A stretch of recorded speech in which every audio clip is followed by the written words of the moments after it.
So in this video, you'll learn how to disable auto factory reset after 20 failed unlock attempts on your Samsung Galaxy A36. So if you've enabled this feature, then you know that whenever it's turned on and someone tries to unlock your phone, if they fail after 20 attempts, your phone automatically does a factory reset, thereby erasing every single bit of data on your device. However, if you've realized that you no longer need to use this feature and you want to turn it off, then this is what you need to do. Simply start by opening the Settings app. Then you want to scroll and select Lock Screen and AOD. From here, tap on Screen Lock Settings and then enter in your current PIN, password, or pattern.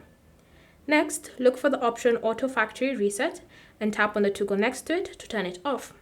Once it's been disabled, now whenever someone tries to unlock your device, no matter how many failed unlock attempts there is, your phone will no longer go through an auto factory reset. Thank you for watching. If you have any questions or comments about this process, leave them down below and we'll get back to you.